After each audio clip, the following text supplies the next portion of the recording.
Malole kawa kairingi aso Samoa ya akalofa kule kulanga le alo ia ma kulanga mga ia no kupa ia malo ko mamalu ale aka ko ia le fiso mo ngalau awai ele kasi lo ka ko mo ngaleolo mamao foi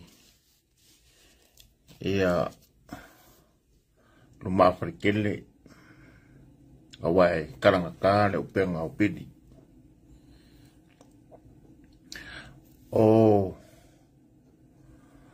le maoka hoi ngai a moa e lau e ula e pou ko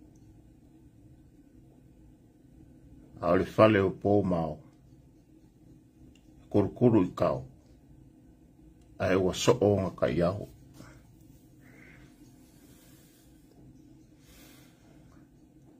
e ui e lave le fue e pe fue lave hoi sa moa e le vau filifili ma le vau sa ai wa iloa lava le ala o le kau vau e moanga foi le kuloko o le sami ula ula e a po le moanga sau sau ai wa iloa foi ala o ia sa ke whakuloa kuringei ka e ao mleaso ale ka e ao wa ula awa o le au kau whaipu e alava le makila ma le o wheloa o ifo fwere kua mafa whiri malae sa rio ni sairi ko sibi o lupe pāpāngka wa o e Samoa o upa ia e le popo o upa ia e le solo o upa e le solo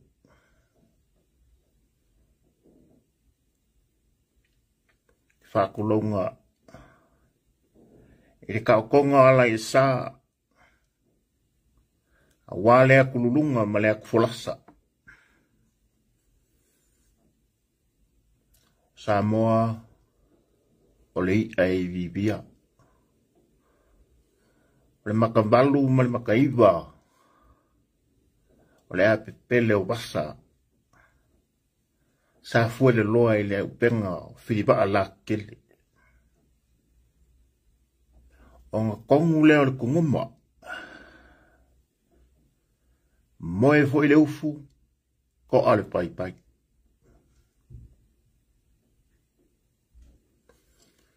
fa makala e seu ka fililenga ai seu fa amka ko anga pe o nga olo wala le mfuari e ngau fo i leia ai mai mawai le upenga ka ke ngau ka ke fia kuri ai fo ia ai seu pe ai fale ba ai ma seu i fale mua e fai fo i o loka fia manga o i leia ai ia ko al kuloko maule ko bai awa ele ole lawamang a ole fa muri o ole el pepe ngai lo lima walele akulava le va maoa olo fa ngai ia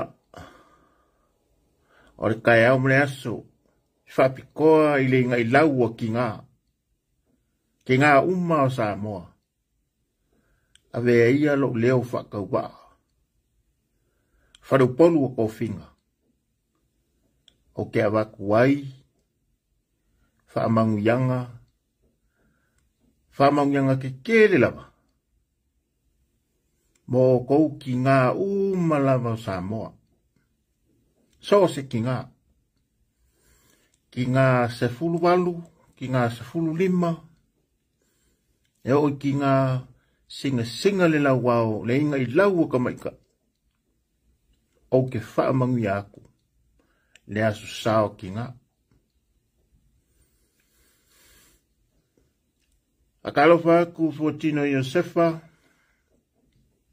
sawi fua manguia, mele la bea, oka.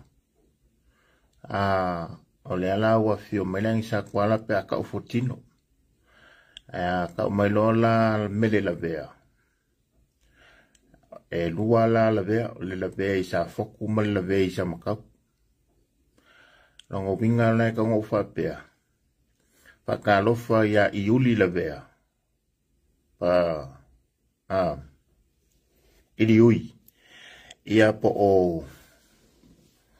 o langwola. Naomi avia sa ifomanuia. Nibe en awala to vio. Francis Siose. Francis Siose. Mary Alu. Talofa Mary. Malon se fua. E sere kusi kanga kale o Mary soli. Mary fa malo. Ole makua kusi a kale o Mary. Mary. Vaio e kofingi. Makua ko anga e vaio kusi ngai mangia. Ke lango kere e kofingi Mary. Aua kako ke whaafiki le. Nanga ole mero e, ole ke le ole o inga ole. Male o onga ole ki whaasoa koe ngesu. Olo kako waia kau.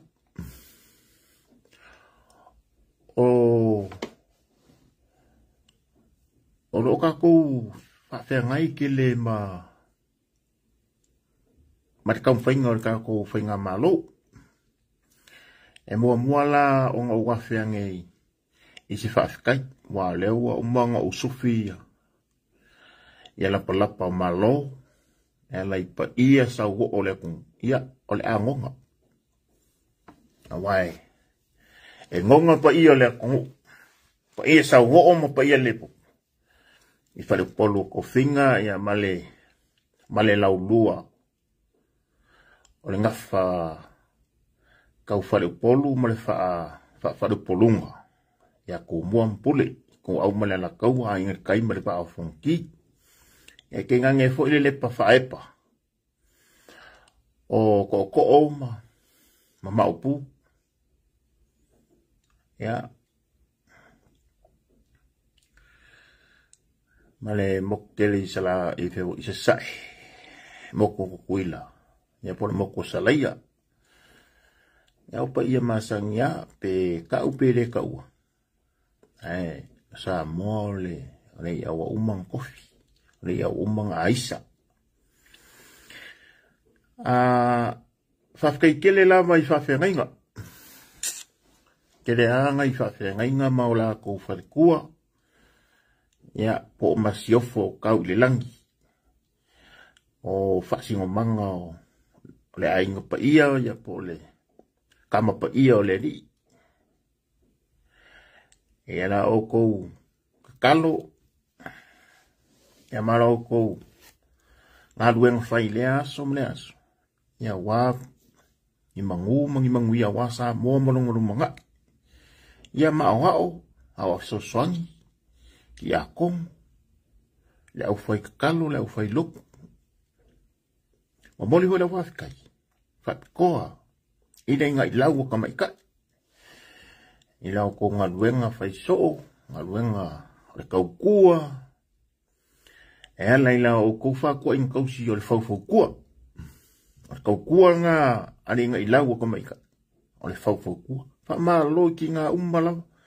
Mai le fia kau sanga o e ongo sai.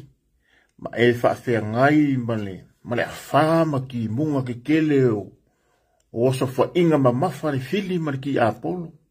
O whaafika auli whale a inga. O le kau whaasoso inga. O le kau singa o a inga e ala I whaangau. O pili a onga.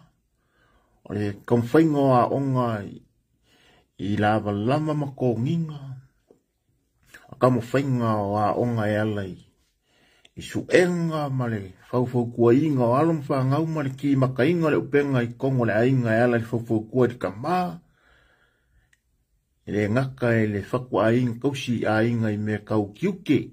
O le pae ma le auli. O le whai loku o le whai oa. O le whauwhau kua I a ka maa I le. I vaivainga o misa anga I kongo a inga.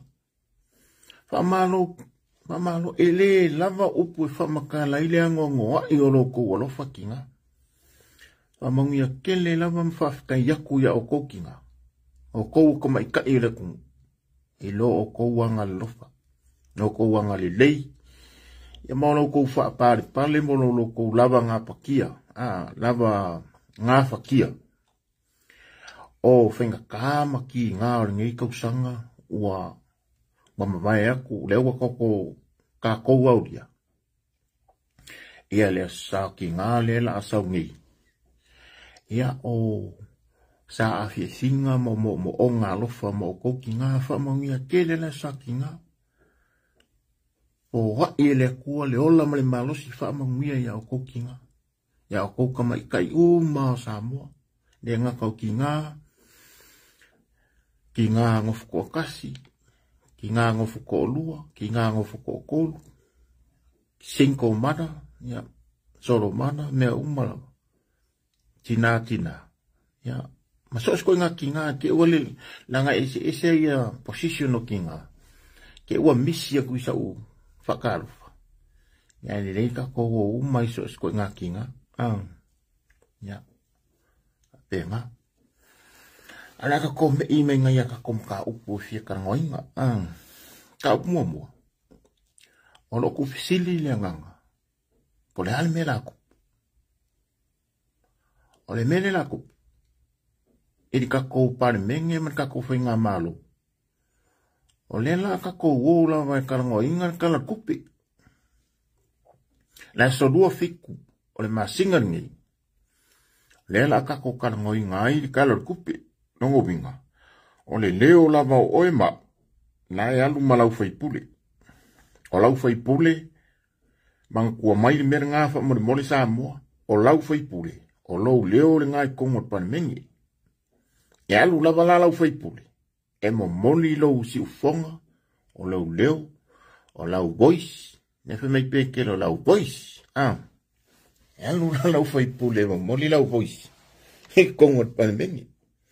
Ia maila whawhela whawhispare benge ole ele o po malai ile ngau pea ila ko e whaia inga le whainga malo al whakokua le kosa mokas e ui lava o loo vai lua I vaenga I dua penkai o le ingoa lava o le whakokua le kosa mokas po le fast lea ku wadik ma le whainga malo kai mingi mo le whamangi ngonga la o ngisi o whakwaka mai.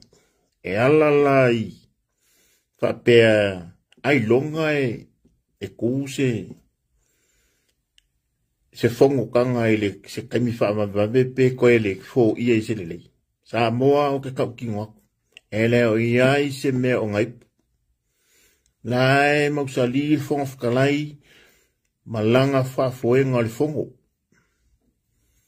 La ku mau kiu ke fonga whakalai le o malu e lue. Wa kiri inga mau sali. Wa kiri inga mau wa al fonga whakalai.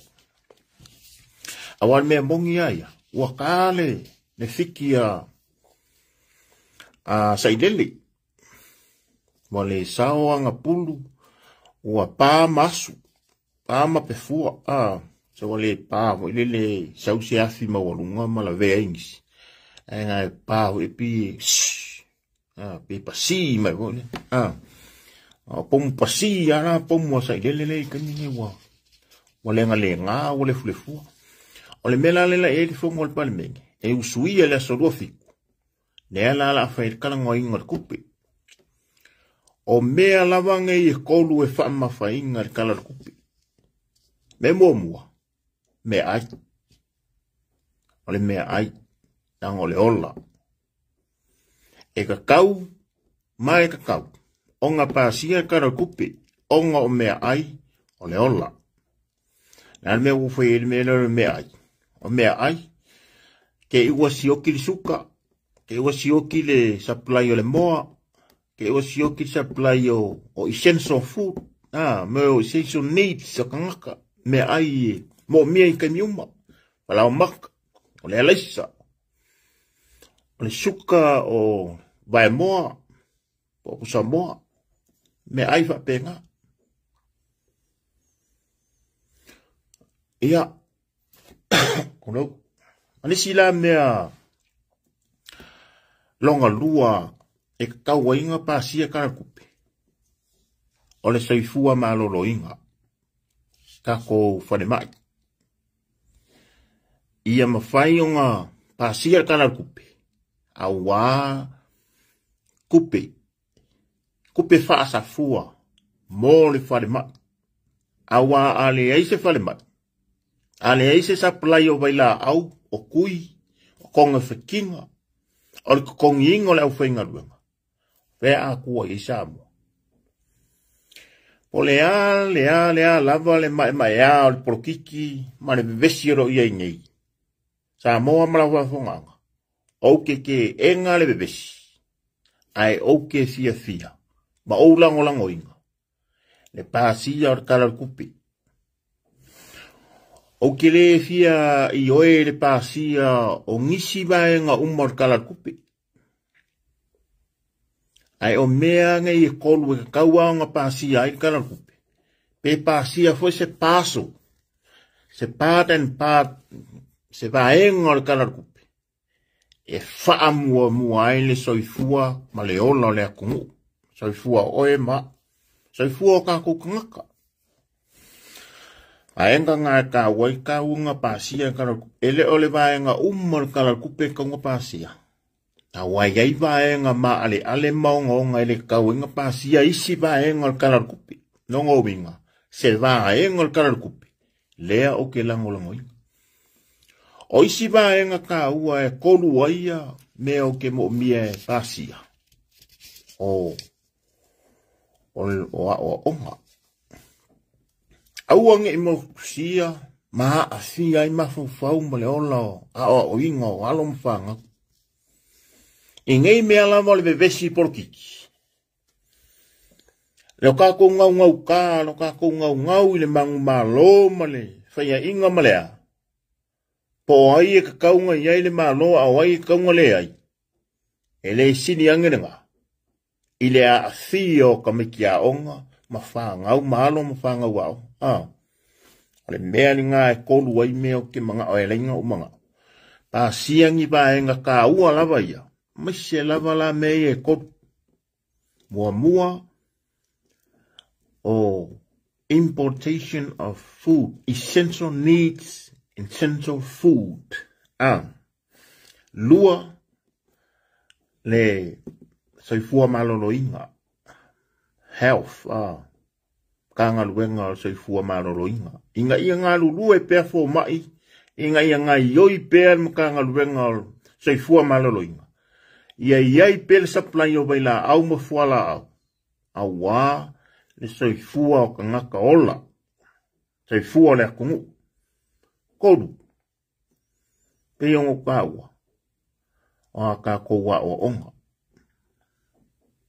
Ia whaasafua ma pāsia se vaenga, ne vaenga lava ka ua lea, e mou, ngā ioi ai, auange i ka whia ngā ioi o mengi e korupe o ngā kau. Ai muri ai lase si o vaenga ka ua ka ng pāsia karakupe. Ole kasi ne milionga ka lal porokeki. Ne milionga ka lal porokeki. E ka wai, o ngā pāsia vaenga ngā. Langa o le wahalu kua le wa whakaungu wa kingo mai ko miki o whongwhawai. Ta kaulanga pasia i ngā, ma e ngā whaawau, auanga i mokusia al prokeki. Nanga o le prokeki lea, o le au ku mongi lea, ma te kasinga i anga wakau e lai anga o ku ma rosi mo le whakua kua, i lea kua sa mo o kasi. O le prokeki lea milionga kala. Aua leo le mea sili o ngala walunga i lau kangaka. I mai ia ki ngai uma po le ala wal ko ngā pā ki e sau e wha se lo ka maho fau me uma. Ai kasi a leo le mea le ngala walunga ia sa moa o le polo keki nea milionga ka la. E o waeng ka ua ngā le. Ai a ka ko mei mai loa la inisio waeng o le a ko kupu le aso lea. E pasi a la kala kupi.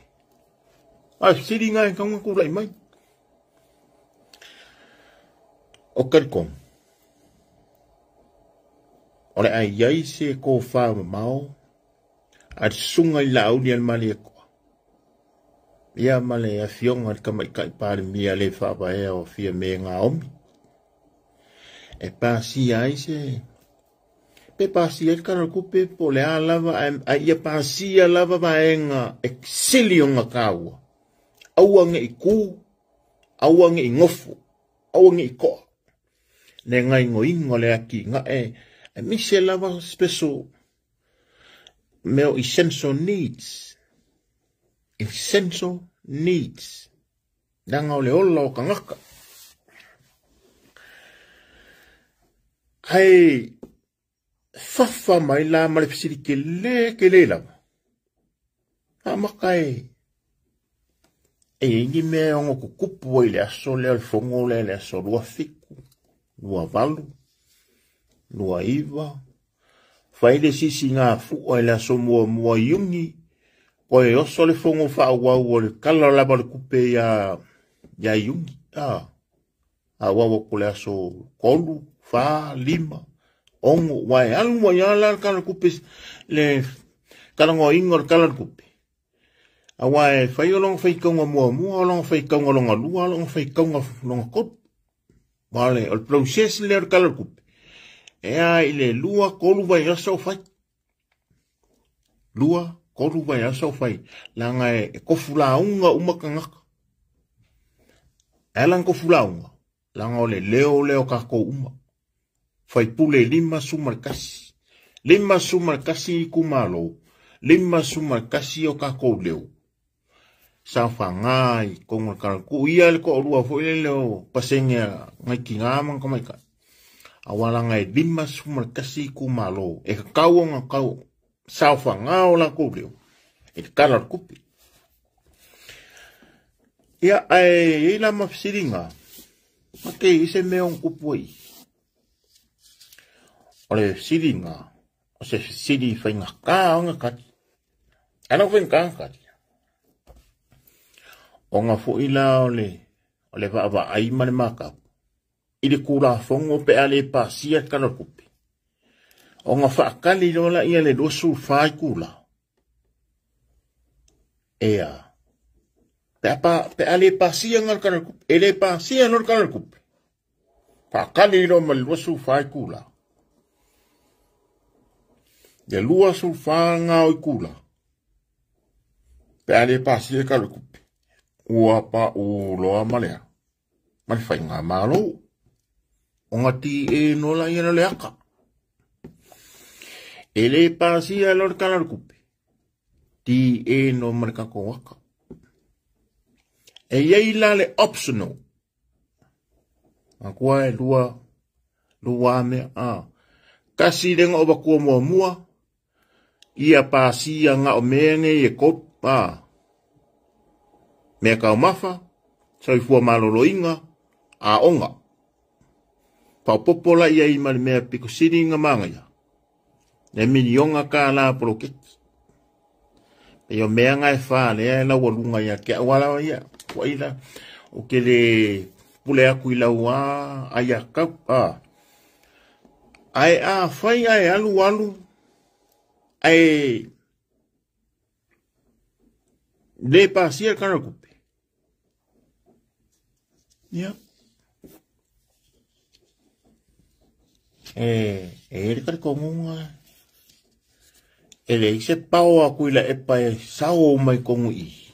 Pe a le leile whao kauka mari whakakau.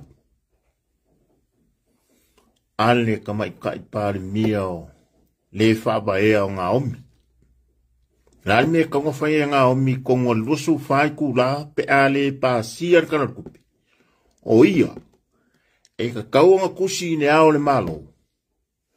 E whaka apelu ka pengaka. Whaka apelu malo. Whaka apelu parmengi. Ia whaka apelu la ia parmengi. Ai ko fia loa. Se mea ka o sea. O se whainga malo. Se caretaker government. Se whainga malo kausi mea. Se whainga malo e kausia le valea. Anga iaku se ia whaile whainga pa loka le lua wherua ongu. Nga vaenga ka uala ngā ole. Ka kou whakatkali leiei. Pe ongo kupu. Vaenga ngai e lua. Vaenga mua pe pasia kana kupu i vaenga i wau whaia kuai. Pe le pasia. Ai. Whaka apet parmengi. I kukongo le lua su whai kula pe amaea. Onga kofi rola ia lea o sea. O se whainga malo kausi mea. Nale winga whaparangi o le mea. Caretaker government. O i ngā lola. O le a ka kou ngunguru ai hui. O le a la le ngai ngoinga. Ani ka mai kai pāre mia le whawaya. Ile whainga malo. Le ku maupol whainga malo e kore caretaker government. Caretaker government. Ene se caregiver. Ene se caregiver government. Ya mai ho pa ka os caregiver government ma pa sala ya saileli. Ya ngale ka urola ya le se caretaker government. Ka lor caregiver. Ya nga. Isi o ka ko maka upu. Ua maonga mai lunga ia po ua. O maonga ngai lunga li kele o ngisi o wha maumau. Ile whaonga inga e sa ilele o.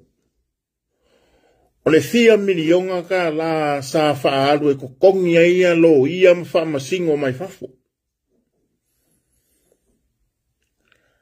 E kele viso ka inga.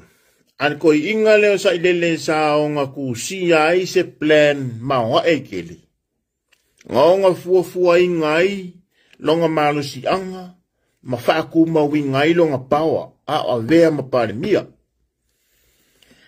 Sa o nga kaumwhaya ia o mai longa kari e loke ia me kaukupe. Lea lava nga o ia longa kari. A o longa son-in-law. Lea lava e whenga ruenga kaiminge. Lea ile so kusiti. Wape yo kulanga maoa engi. Kolu le lei. Makanga ruenga po o positions. Kulanga sili o nga pawa. Ma losi ai sa idele. Leanga makua keina ma maua sa idele. Ile kaimio avea maparimia. Positions nge kolu. Ole pule kupe por CEO. Leanga maua elonga kari. So e kusili maua elonga son-in-law. Lo e sili maua elesi onga lesi kengi olonga inga le uso ole ko lua olonga fing. Le uso ole ko lua olonga kari.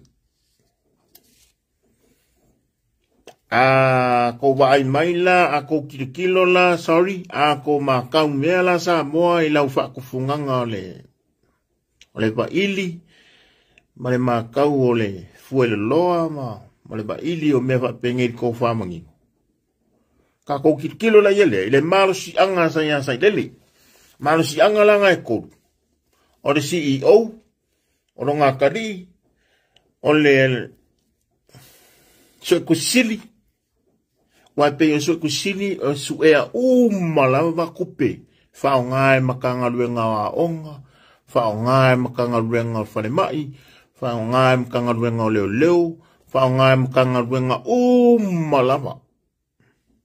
Makupe maua malava Samoa. So se kupi. Kupe a oe mao. Kupe e wha moria kui whafu. Kupe o la fonga Samoa. Kupe a taxpayers. So se koe ngā kupe. Kupe maua, kupe whaalu. O le su e kusili. O langa makawhai oi. O le whaapale nginga. Ma le saili. Ma su e kusi. Ma su e ma le whaonganga kupe. Ma ua mai. O le marsi anga ngai le inga ka ua le position lea. O le Chief Auditor in General.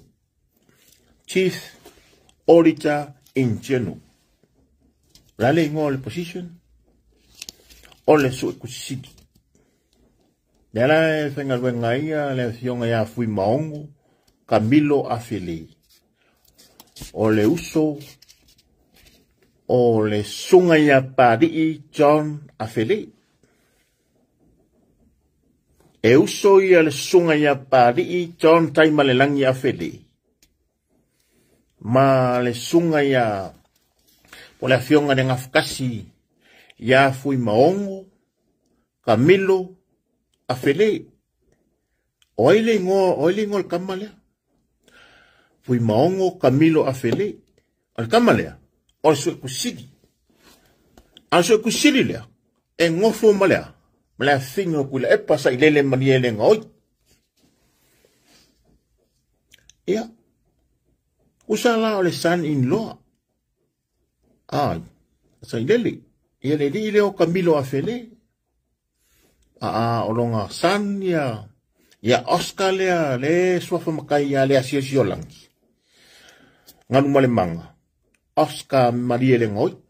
Nea e pule. Ne sa pule le MOF. Ministry of Finance. Ako ba mai la le malo si anga.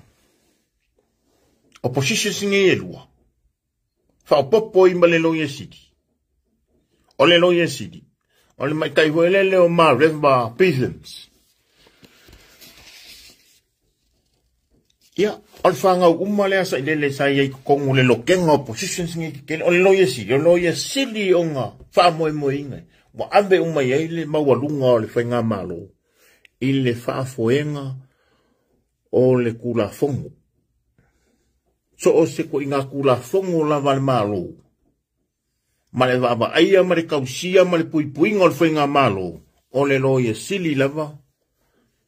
Le whaamoenga sa ia. Ama kau maila sa moi position e kolu le maua lava e ko ingo sa ilele malang fanga. So, therefore, o inga kongwa leanga nga malosi ai sa ilele. Ilo nga pawa sa fao nga ai kupe al malo. Lea sa alu ele 4 milion o kupe. Le sa peia ia kele o faa masingo e baku i fafu. Peia i faa masingo e baku i fafu. Malo ia e baku i fafu. O lo ia sili o nga mawalulunga kulanga. Lo ia sili o nga kaungaka. O faa masingo kaungaka. Ma faa masingo sili o nga mawalunga. E ingengi usila. Mau se kāria maisia kungu. Ai maisia ngengi usila. E fia kau o ngei lo ia. Fia kau o ngei faa masingo. Sili lea. Sa moa malau faa funganga. E pirionga kupe ngaru. Pe a fai kau a fai mai, kalunga fai e sai, lele corruption se lea. Fia pirionga. Ele milionga. E sili male milionga. E pirionga. O fea sa fa nga ia lo ia me ia famsi. Sa mo malau fa funganga. O le kele o cases. Sa fea ngai male pipi. Cases nga le nga fa nga ai. Ya kupe ia. Male malo si anga lea. o le whaanga ua sa I lele sa ngā lulue I position se maurulunga la man wha moe moe inga ere malo. O le moth, o le makanga luenga e wha soa inga. Ne mele sa ele a kari o sa lele. O inga e wha soa inga le wha alu o le kupe. Ma kupe maua mai. Maua mai kupe, wha alu kupe. Le sa kai ai sa pule ai, le a kari I o sa lele.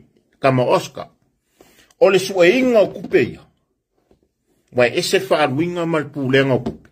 Ese sua inga o kusi. Ma le nonga winga la. Po le a lava le alu o kupe nge. Pe lusi pe ngaoi pe a. Ele maua lava sa inele. Ele maua. A wafu i eise a. Le ia ile sua kusi sa inele. O i sua kusi sa inele.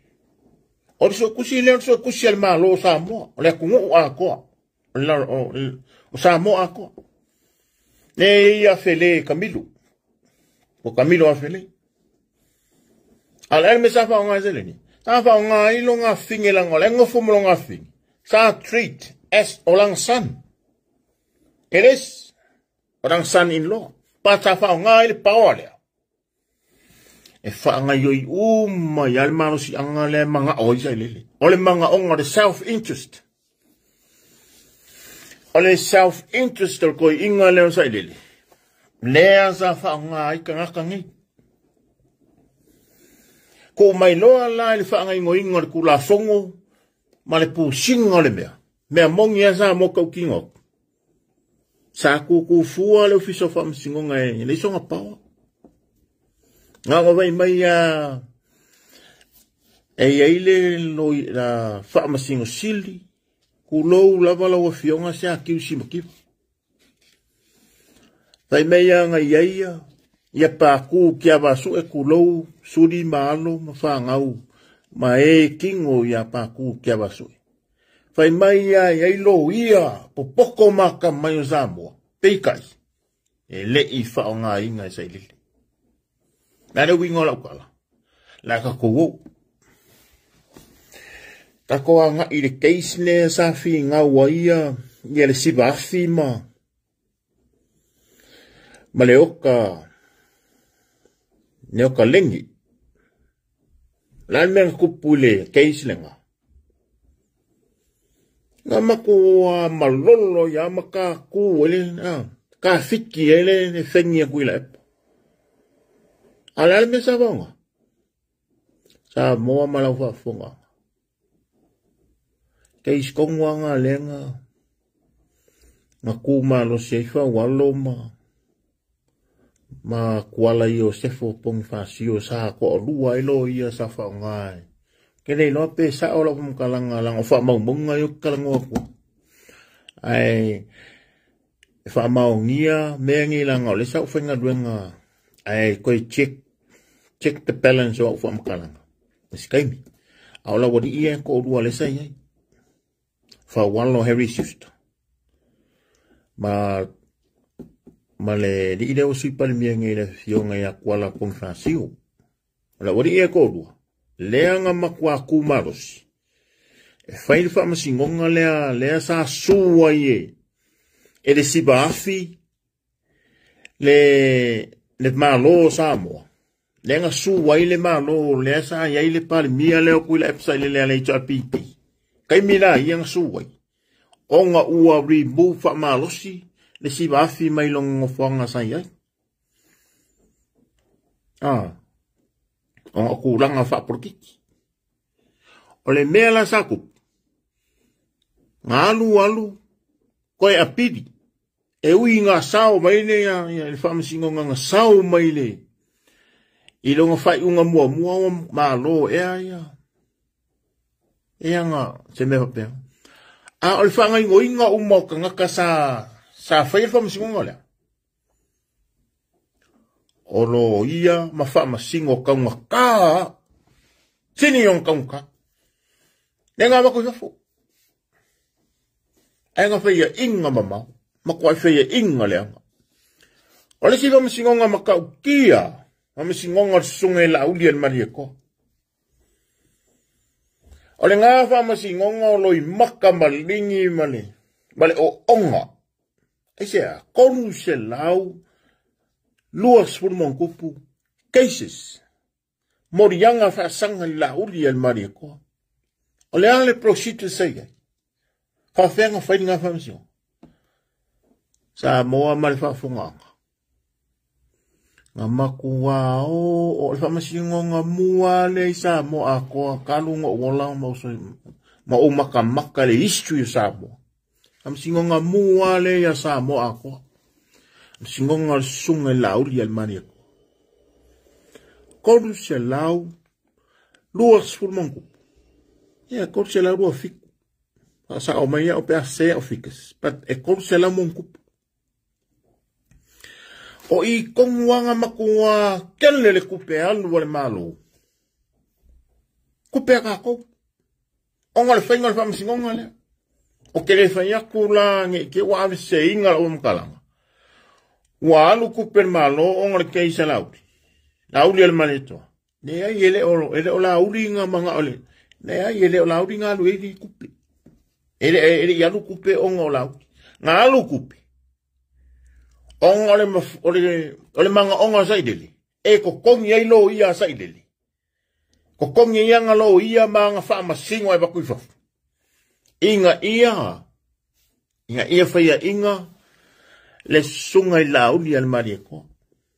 Inga ia wharipui le sunga i lauri al marieko. Inga ia guilty le sunga i lauri al marieko. O lana le menga oie.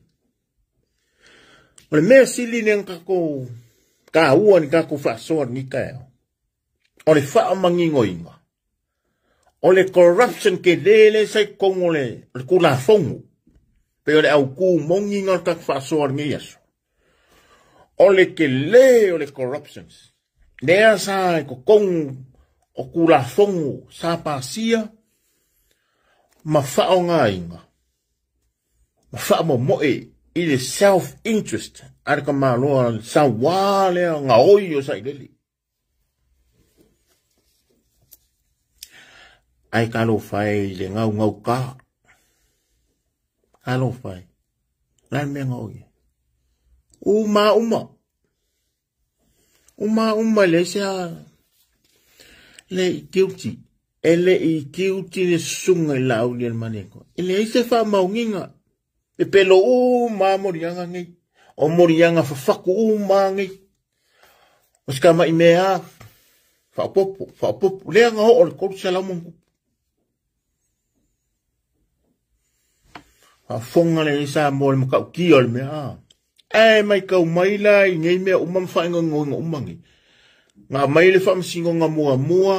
Whaiunga whamasingo ngā mua. Ma lo le sunga lauri mani e koa. Ko e oko e apidi. Ai mai se lambala le process le al whamasingonga. O le apidi. Le apidi inga o le cases. Inga o whaia inga al malo. I lalo kaupuripulenga ma whaunga le rio saidele. Malangalo ia sili le ma river. Malonga ka li le ngofu le kupe e nga le kokongi al vene. Kiling. Oscar. E 2 milion ar ka wole whamsingo le ua maua. Ne ua biri aku whamsingo lea. Whai fole siake ko inga lea. Whamaungia lang kupe lea. Kango e transfer kupe ngipsila. Ya. Ele I keep up ia. Ele keep up ia. Whamsingo ia waya lea fia. No, 4 milion nga le kasidesu. Kasi na so pe lua so la ko fam singole kong yung malong pa se lua kuai o le kupe ai e fam singole me ngofo ai fa kali malo ngofo fam singo me mai ko kong ya ko e Oscar wa foi le pule Oscar kupe ole Oscar kan kupe arka kupe na sa ngofo ma Oscar na kali yo sai dili ole billi mai ala o sai lele ya Oscar le melea kongi le hotel le 5-star hotel le ngofo le le kamalo le jalo kamalo le fine fam singonga Kongi no ia, koru no ia, wa qualify lo ia, o la wia no ia, Ho ba ia Samoa. Samoa le whakua ngia kala. O lea wa ia whamaumonga. E alang o whai aku, I upu ia wa ia whamaumonga. E le whakua ia kala. O ngā, o uksau ngiunginga. Langa o leo mori ai, ia king whai pupu. O mori ai, kalapaunga. Ngai kamala ia le. E ese ma kou. Ia le winga ngā o whamaumonga Yesu. E monga lau whamaumonga. Ia o sa hui o pese aku ia video. E lang kawalu le inga ko video e whaia. O ngā o leo wa makua a ki ngiua malama kia ai lo wola. Samoa o le na makia lo wola. O le kaimia o kia wakua ia la sue o le chapipi. Ia kairo. O le nanga ia le upu Samoa langa o Samoa le aku ngoi au mamala. E le va ai maulalo se si le upu o Samoa le upu o le aku ngu. Ia le maakiu ma le maangao. Le lau wha ma le moe moe ngoa. Le lau wha le ai ngā ma le moe moe ngoa. Le iloa alo ki Apolo. Angar ki Apolo ia vai. Le whakusa le sau al ngoi le po. Wa kako e fo I mai lai ba e ngai e so o per kako kan ngwa ngai. Le ba kunga lo ia ma wha msingo I waf. E kaunga ka. E le ia ngoi se le vai le kaunga ka le. A le ngai mai. Fia milionga nga. Wha kupe ma kongi ai hou chao. Kongi umai malo ia ngi. Usa le nga makua wha alu wale kupi. Inga ia. E le fia whaia inga ka maloa. E le fia whaia inga. E fia mangawa ia e maloa ia. O le pinga le ngā whamkalang. A le nga whai le swing o le whai ngā maloa e le mangawa e arwisi. O I ngā e pinga ai. O le ka ngā kai le mangawa e whaia inga. E ki ngā balea mwhawale balea. Makaunga ka maalo ai kupera kungu. Samoa e le I fia whaia inga sa I leli. E le I fia whaia inga. E o mai ane kaiminga I le ka kei loa I winga, makala I e alu. O whaupunga I le lafu. Ki ngā ngai loa. Po langa kini. O I ngā e whamaungi ai. Ua vale ngoa. Ua mai le mai ngā le dementia. Samoa. Ua makua mai arko inga. E se mai e ulaisis. Nangole mai e la bebea umai aka kou pe aka ko inga. Pe aka kou lo umako kua. Le mai ku mau o le natural disease. It's a natural sickness. O le human being. E a hoonga makua. E o e sau kuspa ia mori mau le mai ni ngā. Te miwa. Kama vale ma vale ngoa ko ingo ngoa apere amo kanga korkus so ele os kana fakula la kala le ka ko ki fa kusai kausanga wa e ku kusa leila ba kausanga e fia se lau se lau iba se lau kausanga ka boy makai mingi pa mengi siala nga ngoa e fia fe kausanga ngoa va se lau e pe iba se lau Samoa ele ai. Ele ama se ngal kaimi. Kukusa. Langa ese. Langa ka lenga kuai aso ye ele ese ka lenga per ka lenga lenga keola kaimi. Ka lenga keola. Ese funu rua masinga. Kasir kausanga. Ar ka lenga kaimi lea o fa ngale masinga. Masinga oso le masinga ngoko. Kasir kausanga. Hanganga nga mangkua fo fuanga le kua saka ko wa iam fai kau mama kau fai me ja sa va nga fe ku o le la le masinga e fai kau aso ma fai ma fe ku ka yala Te kuka i makani. Southern Cross, ne safa moi i kakukua. O mea ngā safa moi.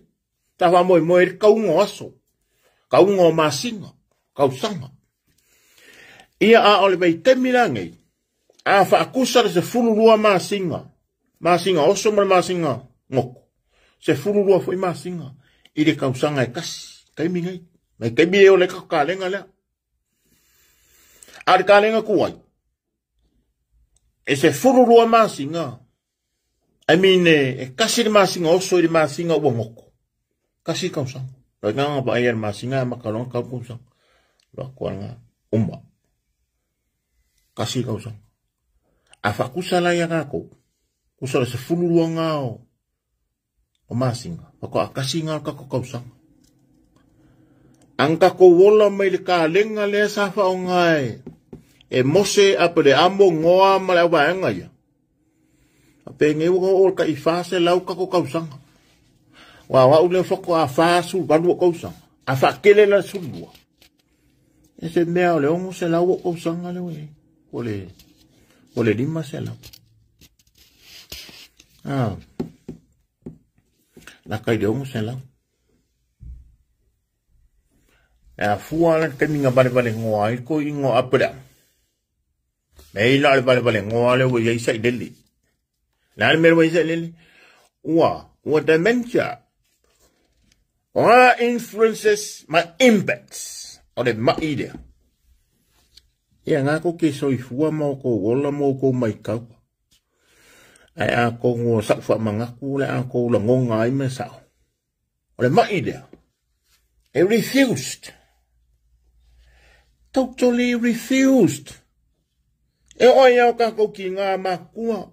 O lo grandmother va pe ngā yeso soi fua. Le we ka wo o yesi o ka mau makua ho ko man kan. O le mai ngā. I refused. You never succeed pick a win.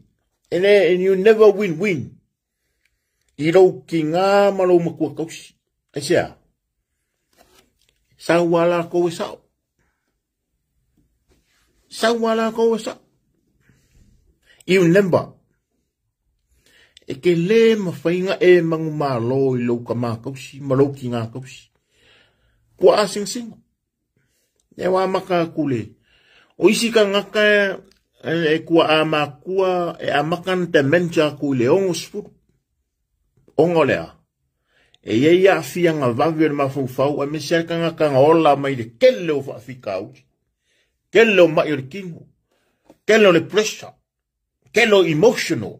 Ka ngaka wai e o maua e post. Mai sea meo ka o ka ngaka a fia le post. Traumatic disorder. Post-traumatic disorder.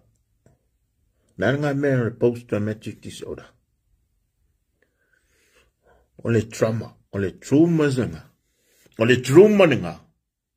Ole trauma traumatic. Sa wadi upunga traumatic disorder. Ole maile nga. Ea api ayo ka kukangaka. Ili ke aurungari. Ese maka ko situations. Ile ke aurungari. Ole maliu fafu se ir kama e ola ki nga ia nga safa mai ale mafu fawor ki nga. Pole maliu fafu se ir ki nga. E ola kama. O nga safa mai ale kama i misi o la mafkanga mai fia kausanga o la fapiponga. Makukuange e maliu fafu se irisi. O nga safa mai ale. Ole safa na nga ka ole post-traumatic disorder.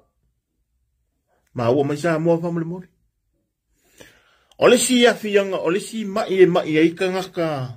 Nele nga vamenga o le post-traumatic, le vamenga o i mele ole dementia. Ole ka ngaka voila lea fea ngai ma whaafika auri ki kele nga o iai. E lema whainga whaangaro inga pe ama vai o awha. Sa mua mara whawhonganga. I la kou umanga fie le whakele leo ofan vanidia. E isi a whaia o mai si kupulanga fau ia whaka soifua kana kuangasi. E mai ai. E nei alema e malolosi a kua hekta ma.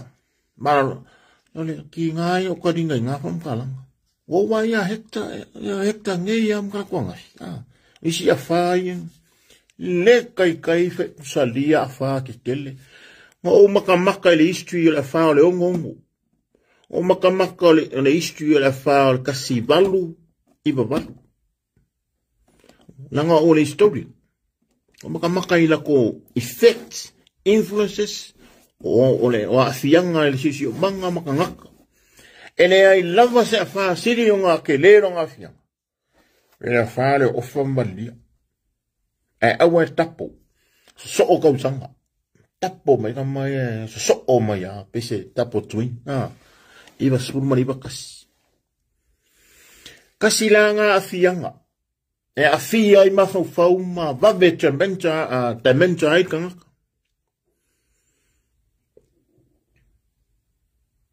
Kawa ai leo ngi maku. O isi ka kupuranga kawa ai nese meo la. O leo ki. A mesela ka meki ang fasi di mama. Male au pinko ngai lo maku ang fasi di ma. Kawa ai leo li me kau. Leva ai ale movie ale iba ai physically. Ele iba ai se fanga o fasi di ma ko e fasi di ma leo e ko du. E o la ka meki ngai maku ngi. Ile ma ile. E va be o la le. E mo de early 60. Ia o sai lele pa ka ko fuye. O le si afia nga ba be nga afia. O le sungami le nga kupu ka loengi. O e umma nga kanga nga ba ai ma afia ia la ko fa nga uma misia ile fia o isi a inga nga ole ko fa kanga ka mali di o la ko nga ku lo la ko ka u ba nga o kanga kala so fu ma ka mingi a fa ye ko du la fa nga po lo ki nga ma lo ka male nga alu e sungami ole ke le yo la afia nga o lo ma fa o ma ka mingi ka ilo ya o ma o fa ngo fi ka ko ba en se ngai sungai ko lo le nga e ke o ya i ta fa ye ke o ya pe ke le o fo ye amu ia o e pe ka pe le o ye au ka ko umma ka ko ke o le mele o le post traumatic disorder na isi ka ko fa fi ka o le on ka ko mo le ma ile o nga va mele nga ko mama i pe aka ka yong sfuru ka wong sfuru is ka makua o refuse o ni sika ka wa fiku sfuru ele ai ma say no and I said no they never say no pe mela ko yo la ko yes sa o ala ko yo nga la ko wa sa ape nga mal mena we say lele ele va pe la fo ari kai mire wo leva nga mo sa ile le ma ile on le post I mean on le dementia le ala wa ile o mai kai minge wa kiringa ve bella le ma ile ko inga wala le faya inga popo le ala kasila le a fianga kelle le ma fon sa ile faya inga popo le nga yengi Nela makua yalu wa male akua so se mea ka wa kuai pingi mai ele kungu so se mea ye ka wa kuine mea pingi la fo mai e ba ngal kongi mai am ma fa pa ngal sa wa pisi pe sa wa pasi sa wa ngal pinga pe fu le pakele o mea ngalo ka wa me kan wa le se power le paua le se le kom foi fa maungia le sa on fa nga le 4 million o kupenge e ko kongi ai loia ko kongi ai fa masingo enga makua fa ia inga le nga sunga la bien mali ko ai ko se la mon kupu morianga ka ko wa ukala sa moi me ola mo ma wa ku le ka ko me ila le si ponti manga ia le si ka kom ka pu longa lua ole ya ka wa pangka Sa bo mala fa fonga. Aya ka ngai ka ngaka ye ka fia I kongol e bem pong ka pe ka fia. Langai ese ngai ka ngaka ye ka fia I kongol e bem pong ka pe ka fia. Langai ese ya status. A ka fia o remand. Te longa a sentence until your sentencing. The process nga mengel from when you are being accused or the status nga and then for amaungia until proven guilty. And then me email this status remand. Me email this status olea sentencing. Salao o category kay kasila ngai o la sanga ma stages. O kangaka olea wa masalomia ya maabaku lalo babainga aleo Nela ngala be ai la mai la ia kulo la mala fio nga frakiu ala o mai la fio nga ile kari makas ya bola fio nga ya kanga loa a Filipina e se kai mele mamao sa kumalo ai la fio nga kari makas bola fio nga ya kanga loa Filipina al kamali dia ya ele ka fai loa nga Onga pa ia maunga maru. Ya mese fo inisio negativity mosko inga. Langa o kiri wha masingo ya kangaro Filipina. Wailo umalak ngu. Asko inga lea. Nga maku loka I le fia kausanga pe. Pe koi kia kausanga ea. Fia masinga. E mangkua. Wha umalak kala. Nga maku loka I o ile mele ile le headquarter. Police headquarter lai o I tau ese. Ma ole ngore area lai ku ole officer fo. Ole ngore area lai ku ole ne officer au ku ole ole. Tau ese. Ya. O pia kongwala ngai ku ole. Ole sina pick up I ku mai ole officer le ole ole ku mai fa masingo. Na ia ile ai ole se monkafa. Ma lo singa. Ya male ai salvalas. Ngala ka uapia. Mea komu nga ka uapia. Ai, whaila upa mukala. Umio loka ia makao fia ai, remand. Ia le fionga I le kangalo ke le Filipina. Mai whare akiu. I le official leo, he kuta.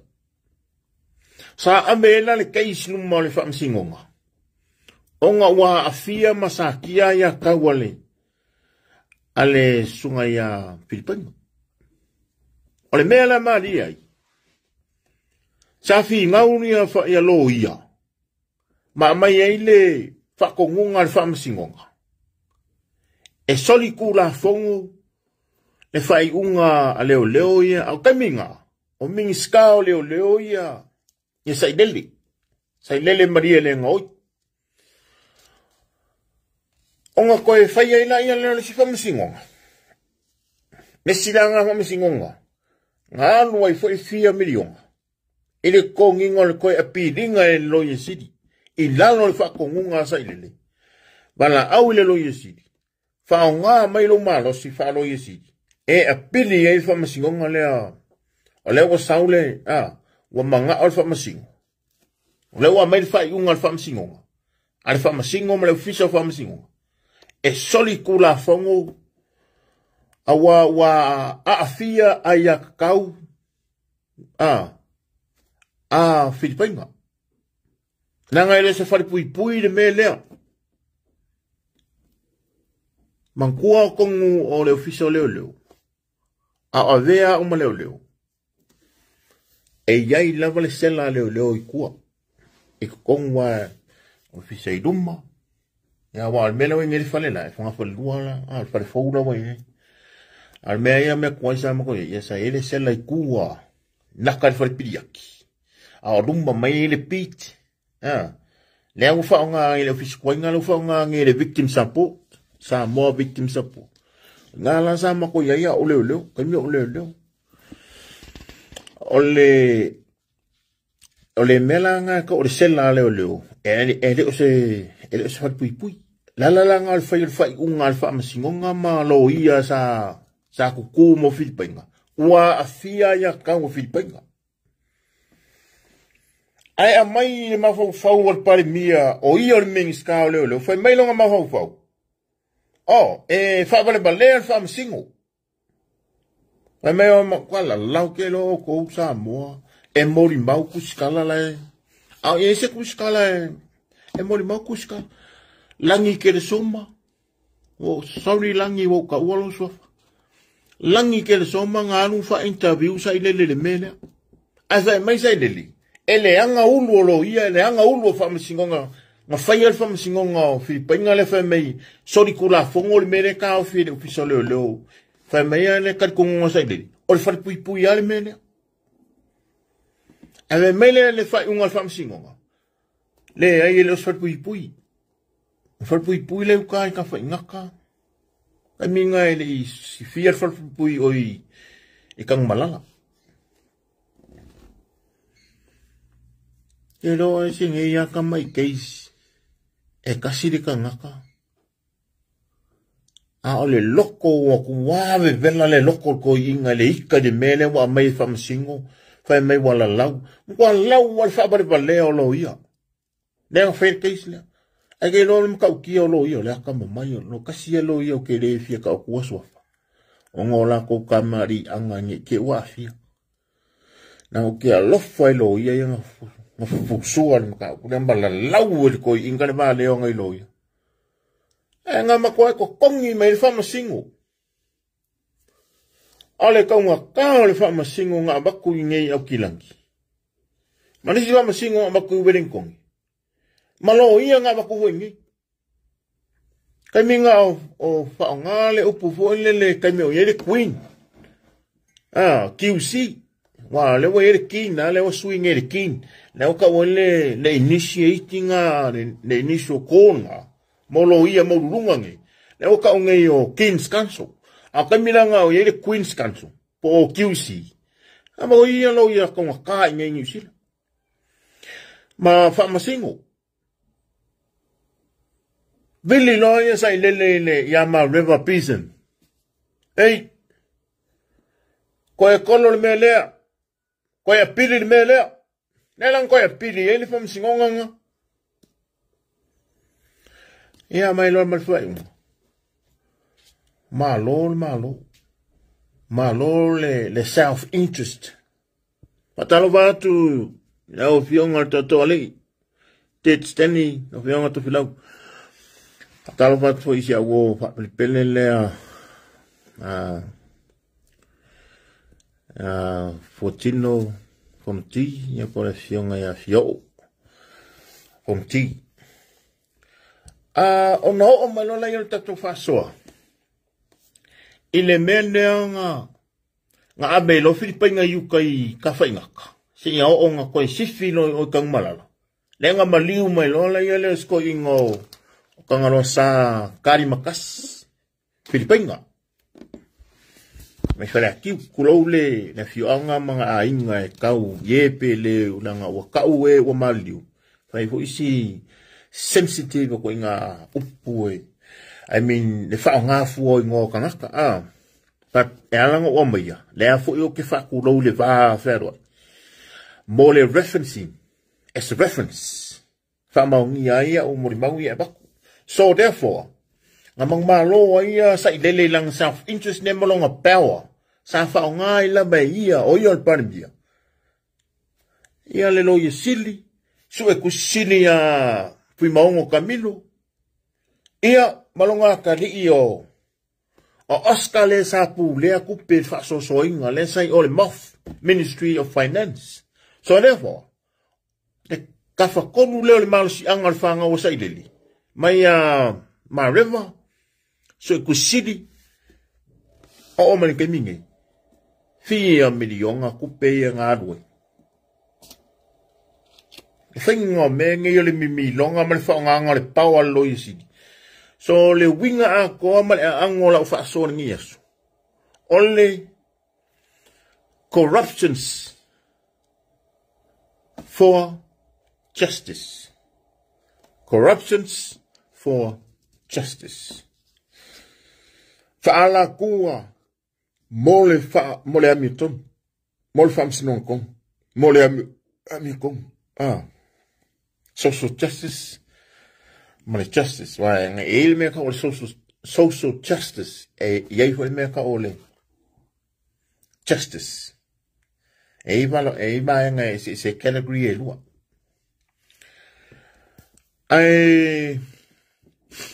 Ekele cases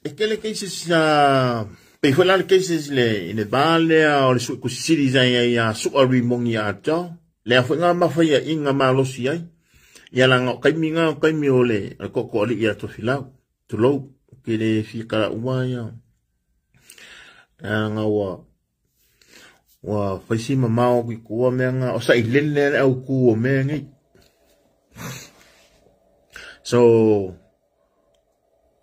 ole tato fasol na manisi o mata upu fo ilani ya tato tfia tanta noa wa lewo man tato tala noa ile meo le atupu le sorua fiku le la lo ko e dua bayaso o le sorua fiku ile kalango ingol kalan kupi le ho ila wo umanga ko kalangoa ia afianga o le fenga malo o le malo Samoa kalu sa ideli kalu sa ideli ile faonga inga malele kau kupe al malo kupe la kunu o kupe ka ko mai fe mai le kele le maule au mai leo se yo mo fe fuala i le baenga le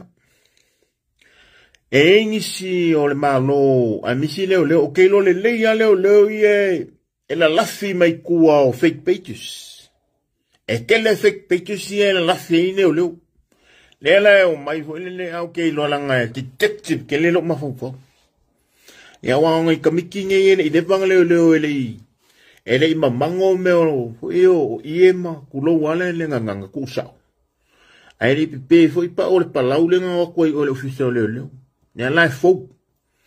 O ke lo le fo le me le nga o fasi di mangai ngai lo maku ngai lo maku le ngai pinko. E pe ku langa nga ole maka upule le ya kaulenga ufam kalainga o ke fie so o ile baenga ngi pe kai o le case e ko o ai o tau te ai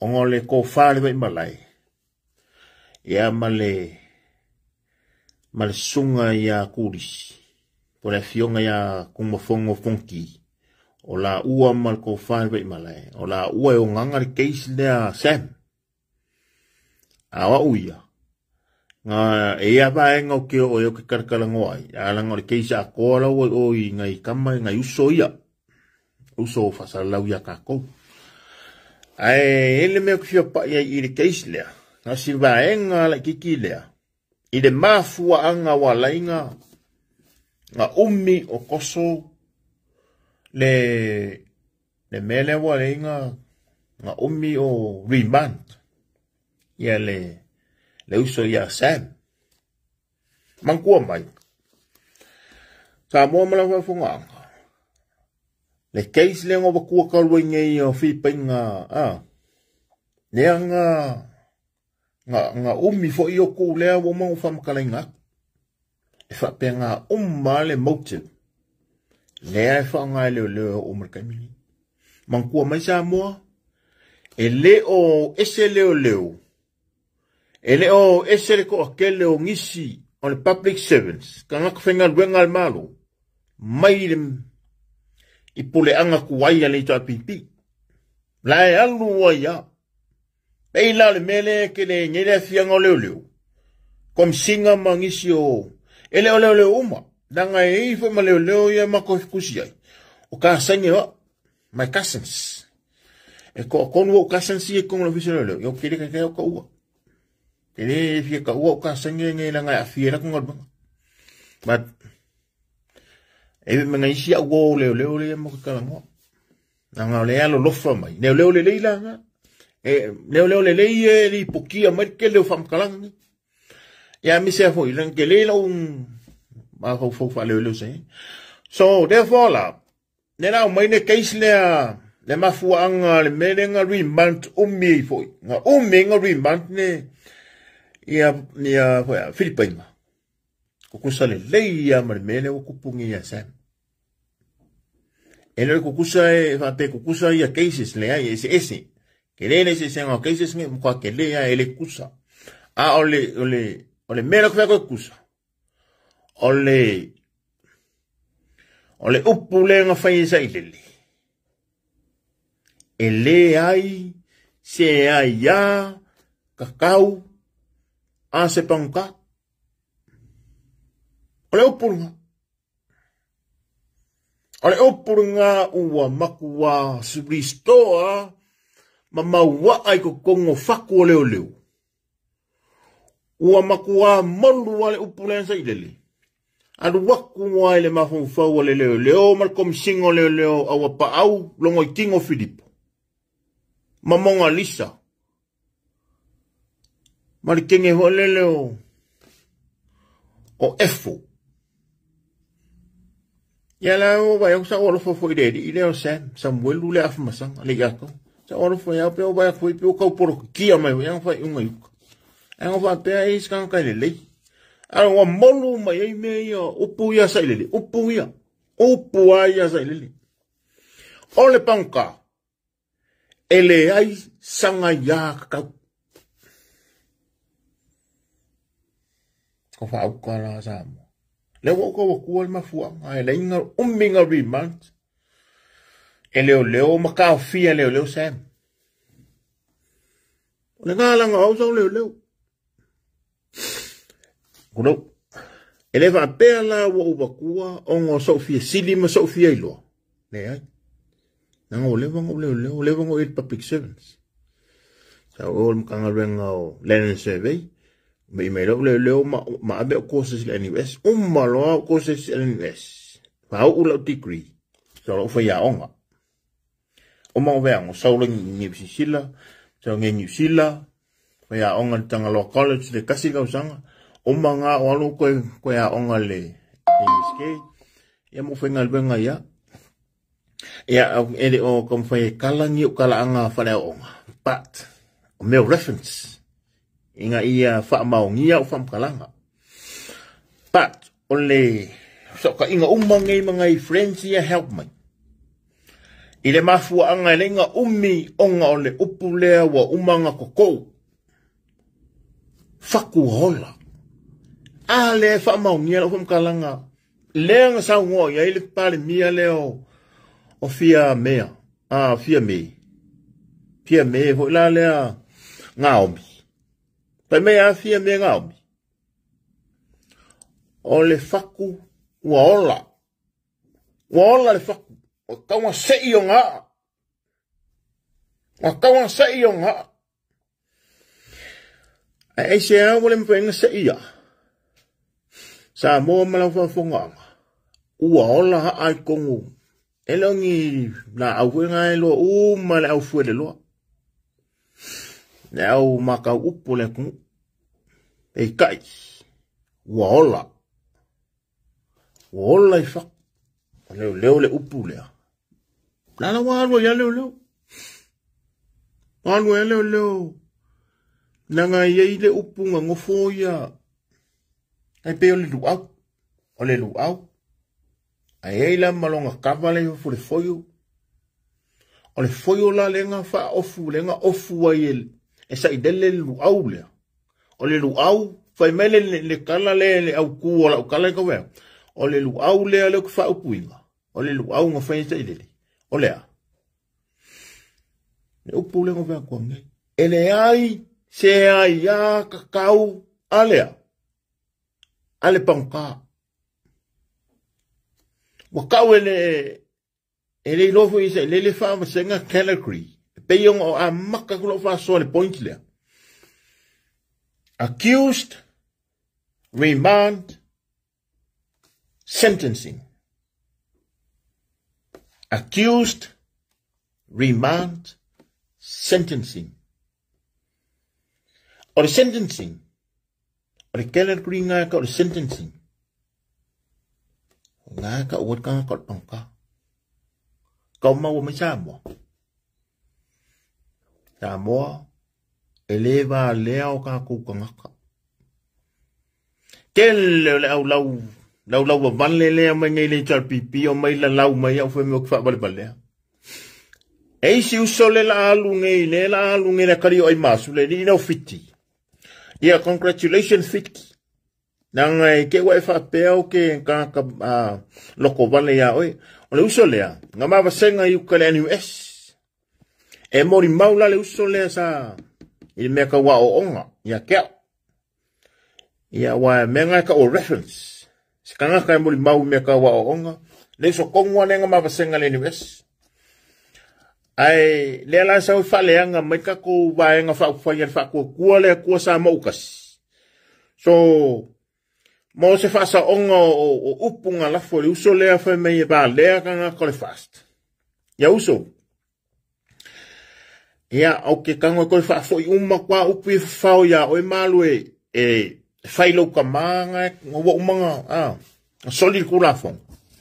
E la ki pe ku kere kaya e ku mai mangan ne so wala imalo langa ki fabre balea ma up mai le kele la wale ni kanga ka ngi vale ale la wa ku le maka upula le ile le ka mai le ya ka ko samo le ka ko ke lo ai maka ka langi ai le ala ko fa wa e o se vale la ya o ko le tapi bi le ma fai e ma ko ngi on ka kala le mesa se vale la ya o ko le mfanye ma ko mala malama ile me lilo lo nga kia. Le ala wo fanya ku le me lo nga kia le ala me ko wale. Me le nga sa sao fo ile le mai ya o le ile o finyaso. Kiki ya pola wale. Nanga o ingo ir ko malo nga ko ngolo fisolelo. Kai mi o le sai. Ole fia sifir kanaka. Au kamaya. E ngaka le makiki. E ngaka le konginga e lafi kongol konginga. Ama yele mga ofwesi. Aya ofwesi hoi. Ngale maya kama ofwele kukua. Ngalule. Ngalkele ngale leo pala aise yai. E o ingu le arisi e konginga. Ngale maya le ofwele le afe yeriko le piko ilunga la e afar ko nginga o se vai la inga ia loa ia ka ko le leo sio ko nginga le winga la no kalanga le mele o le me fona nga fai ko inga leo finyaso ongolea wola le ale malosi iko kongo ma fo fo leo fa meya ele ai se ia ka u panka a le mo fa ya kuma ka kingo le asolngi Samoa fa masingo mai oi ele ka ua se ngaka o se panka pe ale o le kana kri le sentencing ile ya melanga fa kwai ese ala ya se ka ko ye ka o ese la vale pa te le la me le vale o le fast ma pe mai la mai ya đậu ka ngole ka yen nga up ma u sa ka lo ko mo la fa pe ya la ya ai vai la mal lo sio o pulu yo fe ele o ye le mal ma se ni ya con ese langa kilo ala ngol ko inga o ka o ko ingo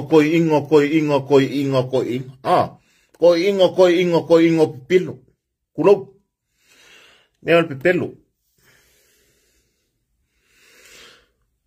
kwa pelo kanaka mi millo me sao mi millo le mio ko vai fa o pungo le mena leo ele ai se aya kau ale pauka leo ele se ya kau al pauka vai me ele se al pauka ele se pauka kanaka leo accused until proven guilty. C'est pas quel le kako term, kako reference.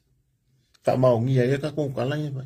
Until proven guilty. Pako guilty inga ua sentencing. Kena kuri inga le justice. Just meka ale amio kong. Le amio kong. Kakikala ngoa lo meka le justice. Na amio kong umalfam singang kong. Pako ka wale pangka.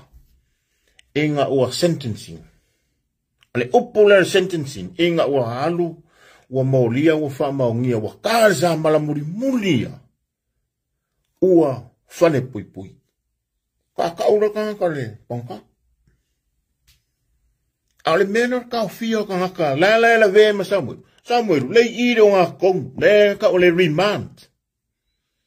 He still remand. He still remand. So it is pangka. E vai le ya kaula le. E fosse fa pea. Ai sea. O foi fa masingo la ko. O foi fa masingo. Langa le meanga ko le faku sa ko e sa ilele. Ua funga. Ua onga. E sea le me uka ua le me ko le funga. Wa ai me fa masingo. Fia lea fa inga le kuperenga mi milo ai sa ilele pa ku kia masu e. E aua ngai fa maungi al morianga o ri mongi ai afi. Lea nga oi me le vale. Fia. Fia. E fia. Ta moa malau fa ponga. Lima afi. E lima afi. Ne kupe o le siaki. Nga sanye Oscar. Le mafe kupe nga sanye Oscar mariene ngoi. Ave ma kaiminga ene si o Oscar nga. Nga sanye le kupe. Kupe fa puku wa sa ilele la nga leile. Kanga kupe sa ilele le fai. E manga li kusiaki. Kwe nga. Nga mo moli le valua po. Inga ia. Inga ia koko ai le faku leo ke fai koko le famsingo. Ai famsingo city. Oso mai loa. Pa ku ki abaso e sa poru. Lau le famsingo nga. Ele lua fe maleongo. Ai mea. Not guilty. Not guilty. Lua fe male koru lua fe male. E o mai lua fe maleongo. Ai me wa not guilty. La not guilty. E loa le mea nga makua o waimu ko kanga. Not guilty. A ora kanga kalenga maua wha maungia ngoi. Ngoi. E lua, e tele morianga sa konga. A fe minga wha lea nga inga isi morianga. A kasin morianga wha maungia. A ke ua mai fune wha unga ele wha pui pui. Nga oi kupe male malele se furu wongo afi kupe Amerika nga oi e limongi ai fa ka wailang ka bare ka ngaka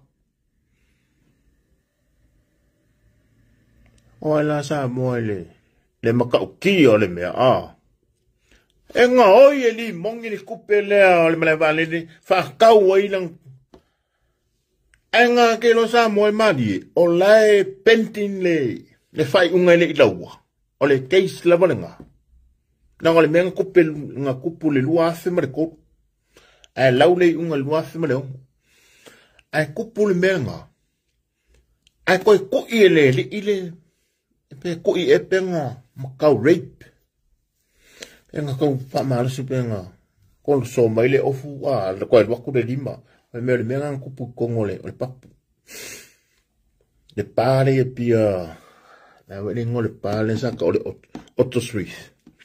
Menga kupu.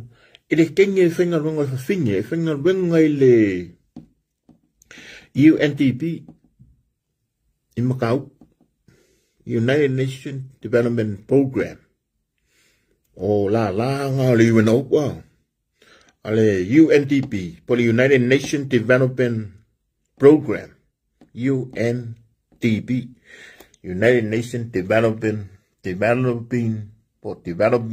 Program. fa uminga o ingala pai mai ingala le papurunga o lai penti ni fams le fams ngonga o le launga le fai unga le nga avele siaki le lima fe de po e sui ai le mafau o le famasi makoko ai le faku le ko kongo le famasi ala foi o koi moria ya koe kupule si sori kura fongo ngonga le mele ngo foi le kon frekana puma makoso mari kinga o sa ko so mai ko ko le lima ka un kurki a pinga ngo fole li ko fa ma lo sir kinga ele no limo alfa finge venga luenga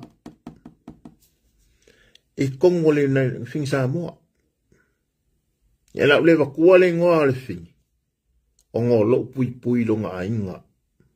Mo longa ka ule leia. Ake lo ko sa mua koe whapa whala fu ni ngame. Kai minga lei o ia. Ia li mongi o le pāki lea le. Nanga ia pāki o le whakua le kua sa mo kasi. A o ila. O le aikia le sa whaisa ilile.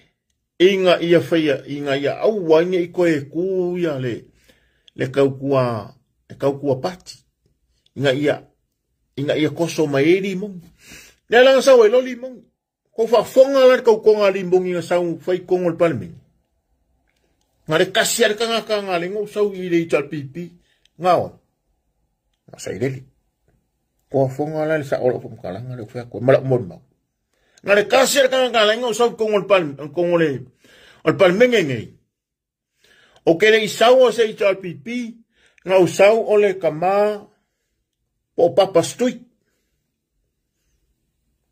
isia ale nga sefe papa stui I longa far pui sefe papa stui pamasingonga lea le keisi lenga nga oi e sei ele ileo limongi ale singonga le nga sui e kula fongo fenga paloka eiva enga kuwaia famsingo ole fenga paloka ea afia I kanga kawayengi morianga eo o akulanga fasalanga ile mamao e lua kolu faka usanga amang kuala o kowe morianga le morianga ile fa maungia le nga guilty ai le ni fasalanga lenga moria I contempt of court ne kai kolu ya ka usanga le melo le kai dima ya amang kuala le fa maungia papenga usalenga guilty ai le sentencing anga be me fula le fula kai peila le me fula le moria ngi ma ufa longo le wa pala le nga pentine le kaisa por ma venga nga me le fa ma ngi le circulafo I discharge without conviction nga mal me nga kupuya sai dele branca mori mongi discharge without conviction ai nga soli kulafo yo me masang ye la bevo nyenyu sila mauskalia mai sia kung un menga me sia la baka kapako amoria ale mele ngai ole discharge without conviction ari mongi ko ia la sai lele langa ni chinga mo sai lele ko a cha le sai lele le nenga contempt of court ai lo a contempt of court ni ali mongi ile menen kupunga in fenga palo kale suya inga fenga malo nenga ole melanga sa kaulang fa pui limong ai sa moa ma ke mai la oi la me wale ngokal ngo ingal melea e a fia I foi mfama singo ele faku wa koko bola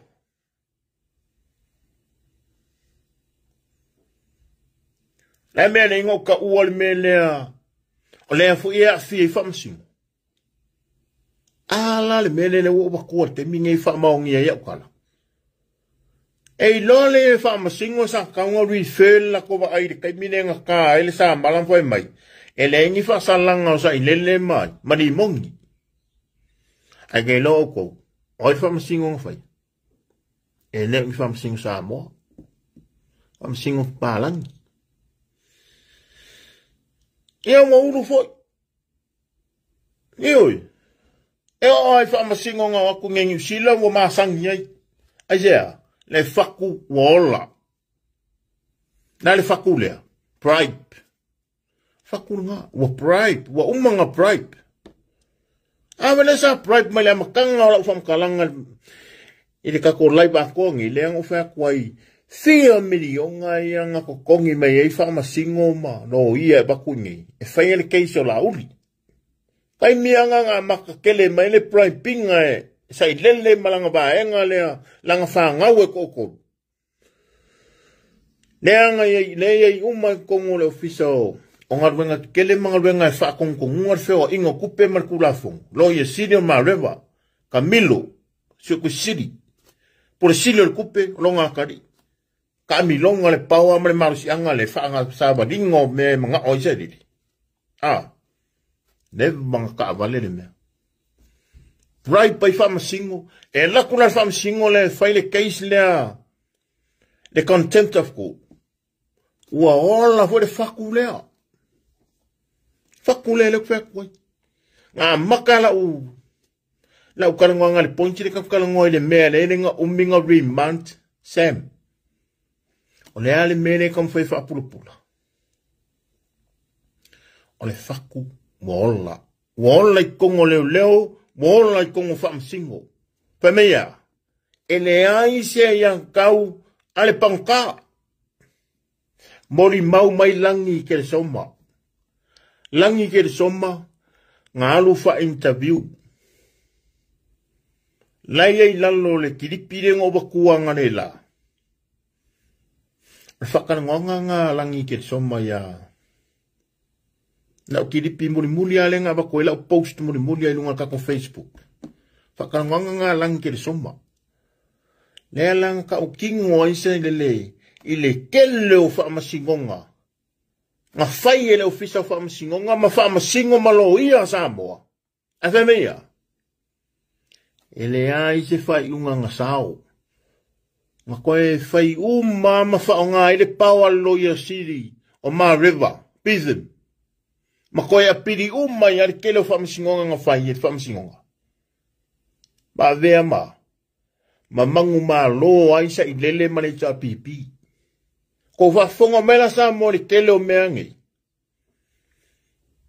Fa mea sa ilele la u post na nga bak nga la video le nga bak ngia ole video le talamua. Fa bakula le credit de sunga ya langi de soma. Ai mesele pule le pule ya fomuina tu fia a pulu landsport ya se kasi foi uso a salau e onga le kampanila talamua ke le lopo la ko po ia kongo but e bakule credits mo la ua malangi onga fa mo bonga ngo kango drone out mai makat mai fai ma fa ma nginga malangi soifua ole mele ku ia ko isamo inga ia ka ko karikong nga iyo ka kowiloa, mafa mo kingoa, ole ka ngaka leo sa ilele, ole sifio nga oi. Sifio fao mea, sifio pepelo. Ole ammi nga sa ilele, ole ammi nga amaka mga faile mele ka ole ammi sa ilele. Orang ka ole ammi, ole vai nga au, nga lulue fa kasi. Fa sumalie fa suka suan fa sumalie sa le amilia inga ia ingu mal sumalie ngukuma ai o ongai ngifo fanga ia makwa fe ingu ai fanga ule sa le o onga ala le o onga le la fua mai e o ki sa le la langi ngai ai ka ambe lang fanga ule o onga le nga o le ala le onga le manga o ko le chat pipi E maua ia kou whangau lumanga, i pe a kou whaku mawinga le malosi sai lele, ma koe fia a mai sai lele ikum. Ka koe fo ia I inga umalona e kou whasoa. I le mele rimanta le uso ia Sam. E langa rimanta. Whai mea. E le aise a ia kau. Ale panka. Le lau karia. Se ising. Le upule ka waile ka rimanta. O se panka. E le o se panka. Se ilonga ea. Proven guilty, kāsa mala ua whaile mea ka olea. Whare pui po le sentencing. O le kāngaka lea. E o whai kāngaka ia ka upanka. Sa moari ke lei o le mea lea mi milum whasei ngai o kako kāngaka. E le manga o le whainga mālone I pipi. E ke aka mai le kuna whongo. E le manga o kāngaka ia le pipi. E ke aka mai I le kuna whongo. Aisea, langai mawai la kou. Le mea mongi ngā Samoa. E o e lea ka mai. Mo aso whai so o malea ka mai e ka kaunga maua e ka uma. Nanga kaunga o onga maa ka mamai ka Samoa. Lea o ngā le melo lea ka mai. Nanga e maua I ka kou le mea ka ole. Resourceful. Whaka mao a inga. Wha au pe inga I le poko malea ka mai. E sea. E o ngā. Lango lau ticket le ke mawai le milio ngea ma ke le ia kupe ma ka mau a ingai lo ma fufau ma mawai lau whangau e aka mamai. Whangau mai lau whangau e aka mai le ka mai ki ngā wha. Pe ngā wha inga kopi ia I whangau.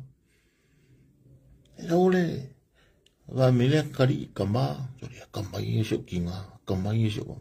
O fuk whakai kai e. Ka mikir me pue aka. Ai a saula ai. Ia pele nga. Nea lau ka kalangoa ngi I whaawau ia. Ko tiki a umana ka kompon yang umana ka whaso. O Sam. E le o sa pangka. Until what? Proven guilty ma wha. Pui. Nea ia le so. E o whailai o tāngakala pui. Now prisoners. Now inmates. They also have their human rights. Ele ai se va e ngai lalo fa vai o Samoa. O fa pe mai. Ele ai se ia ka ngi fa ngi panka. Man kanga ka every month. Man kanga ka lo accused. Ele ai maskula fongo wa pe nga Samoa. Ale fa ku le ko leo ka mingi. Le vo e fa masingo la wa ia. Pama singo lenga whaia me ia lenga baku I whafu lenga whaia le ka upule ia li mongi ia whim whai mai e leise sala.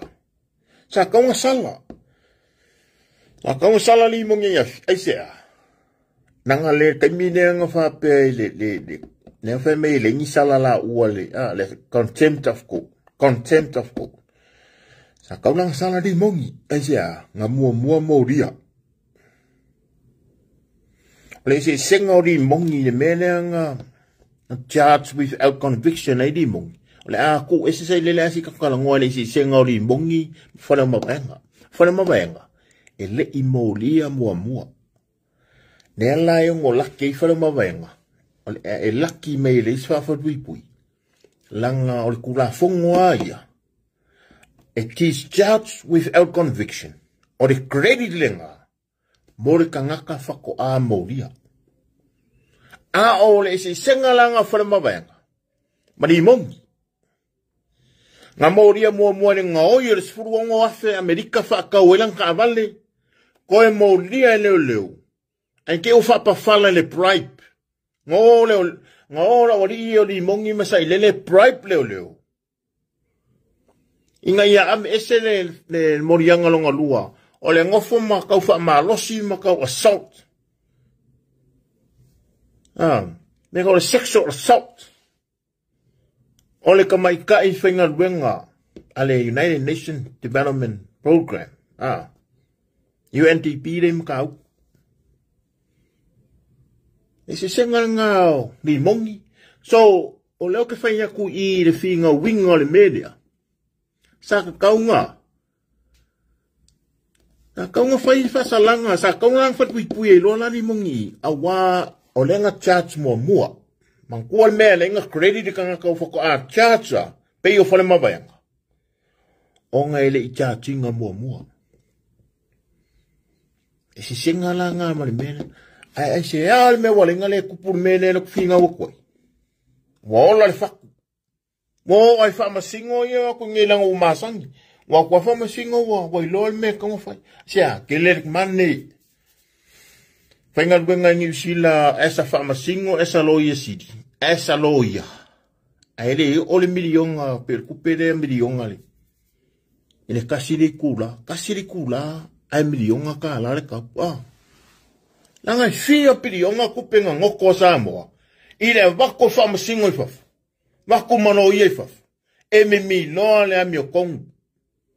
E au ya sa ilele. O me umalanga self interest. O me ya ka self interest. E leo ngi mea fa le akungu. E leo ngi mea fa kula fongu. O mea fa sori kula fongu me ko self interest. Self interest ole. O le pare mia sa ia. E soli kula fongu. So o le kele la i o soli kula fongu. E ka kau ai on koe kula i mai le whainga malo le whakua kua le kua sa maukasi. For real. E ngai a mawhai o ngā beese. Mea palapala ngai ma le whaku le waola I kongo le official leo leo. Ma le mea le waola I kongo isi o whaamsingo. Afkai kele lawan sa moa. Nge I malo ali ngu kofiu. Ai e bakolo whaanga I lau ku malo. Palau li whalifapo, palau li dua. Mai ia ungu umalanga o ke ainga o ke sau umai ngu umangi. E sea, o lo great grandmother o le ngā kaiwai. O lo great grandfather o le sidi. O lo kama papa. Papa puleia masak pa ikea. O lo si o great grandmother o le puleia. O le si o great grandmother, great grandfather. Kaanga, whanea lupo, whaia ai. Kufuka foe, sa maka, sa ngongi. Kele yo sa kaua. Nga kaiwai le si o piko. Mga kawai, mangongo. Sa dua mangongo. Wha mai si aku isi kingale sa dua mangongo nga maliu karwa ngaine. Ilong lenga maua wa. O pepe sami wa. Inga oso se mai isi kinga. Ya ne lopo se si o wa inga sa dua. Au apa au male orang o unga sudi mai le au apa au ia male lua kuku ia fa fonga mai foi ngisi o lo ainga sine au kau pa u male mulipola au apa au lua kuku mal kula epa mai ya apa ia o usuli ia o usuli bongi o kamale ele ia kide fia kamale ele fia ko uape ala ilo uma kanga kolo wainga la inga o uma nang orkingo mal kok ele kau sa idiang inga fa ke fa pengi so no fia ainga ia ma ungi fa salang sa musu a maile o isinga ongu ia al mangoko mai moso fa ri sa kapuala ia mai sala fai iba masala val sa fungi kau alang mau kele sos kangaka wa asa mo kele aku wa al kangaka ilo wa alla au ai o ki fako ese aku e upu yang ngasasi da ko unga wa bambele ka ukala nguku wa kuinga fa vasenga amani o fako ese ku ai pamongia sa mo ane ko ese ska ko video ai bako fa amangyanga ma walo fa anga fa ko ya o ko kinga le tunu fa manguia kele lo ko waso kinga mawalo ko soifua kului ne aso ma le soifua ma le ola soifua ngila wel ele ka ko langa le ku mau ai fa manguia kele ya o ko kinga ma ko kinga la iki kinga fe lolo kinga 5 kinga o lo fia mo miengi pa fa manguia kele la sa kinga fa manguia wel sa kinga isi kinga ya fa to ese fiu le aunga lo mitusi fomuina. Mai le afio anga sili ngata iwai ia mpapa. O lo ki ngala le ngofkange I papa I lo a inga kamba. Ia o lo ki ngā o longa kamba sidi. Fiu le aunga. A longa ki ngā o ngā kaiwai. Ia langa pao ia wa orsa mdianga o orsa fungi mkaulong. Lua whalu polo kofinga ke ka ua. Salmuri anga. Sa fungi mkaulong. Kuku kamai o kua. E kei lawa ese se kau whawhiwhi mai. Ai ke ua ingi ange o e sa funge po se salmuri anga. La fikele lama mo e sa mua lo kumu pele. Fo isi o ngu isa kwa ikea. Ia mafio anga umalawa. Ia mese woma pa anga masangi lunga kako Facebook. Pa mungia lea kua. Ila uko fala inga. Mo feiwa mo kiuki. Fa maruru wa kui wompa anga o text mai ma message mai. E iaia me kup. Wa share mai ngisi o links. Wa ofefe ala koe open messenger ngisi o au mai me o links. Langa o lo au mai ima me o virus. Langa e detecte a umeanga. E oko meki anga I loa e mene o ki whaunganga. Me o le detecting machine. E kwen kālanga open ina langa o isi ka ngaka e kau ngofo ma au mai ngi links po ye. Inga i mawhai ei o nga oso whai lau Facebook. Langa o le mga ole tapipi shut down lo ka ngaka langa awangi I koe ari ali kulunga. Langa la kele ile afianga o lakwenga paloka. Ai le ai ele o se intention nga o. Le intention au. O le alofa ia sa moa e whaapula me ia ngā kia. Ai le o se intention e whaaleanga kou pāki. Ne ai, e whainko mele lei. Ku pēa uia I le amio tonu a le ri. Whaapula ma whailo sao I le atukungu. E le o se akungu o se kanka kai kokasi. E le se pule le atunu. Pule lava fiu I langa ia fo ia polo kalami. Ai whamanumia tele le tua. To e whtapa I peau manga ngalu le ea. So I fua mai manuia. Whamanuia atu I au followers. Whaftai tele lava special thanks. Very much appreciated our followers. Friends, ainga, best friends.